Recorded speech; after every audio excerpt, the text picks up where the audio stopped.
Hey guys, welcome to my channel. So today I am going to show you an amazing chess trap, which is the Vienna gambit. So let's start the video. In this game, we are playing as white, and we will start the game with the common opening pawn to e4 and e5, and then a less played knight to c3. Here, the common response from black is knight to f6, and now we will play pawn to f4.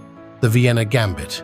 Here, if black acts greedy and takes the pawn, then this is the accepted variation. Now we will push our pawn to e5, attacking his knight. His knight has no safe square, so he has to retreat his knight back. Now we will bring out our knight to f3, preventing the check, by queen to h4. Now most of the people goes to d6, attacking our pawn.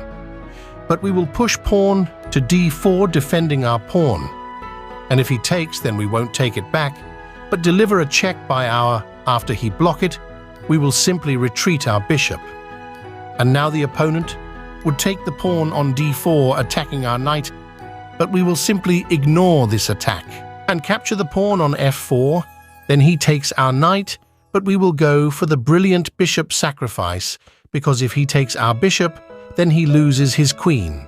So he has to move his king to e7, and then we give yet another check by our queen, and here, best response for black is to capture our bishop.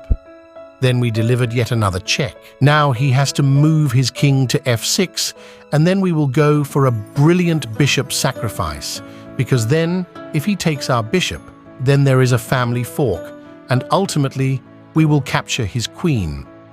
Now look back to this position, and here sometimes your opponent might go for queen to e7 by pinning your pawn to your king.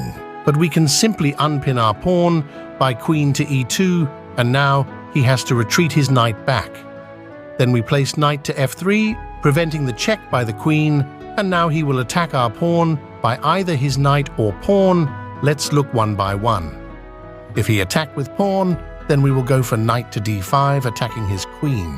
Now he has to retreat his queen, and then we will go for knight to c7, and if he take it with his queen, then we will simply capture his pawn and give him a discovered check, and he can't save his queen. But instead of that, if he attack with knight, then we will defend it by our another pawn, and then whenever he attack with his pawn, then we will attack is a queen with our knight and ultimately win it. So hit that like button and also subscribe our channel for chess lessons.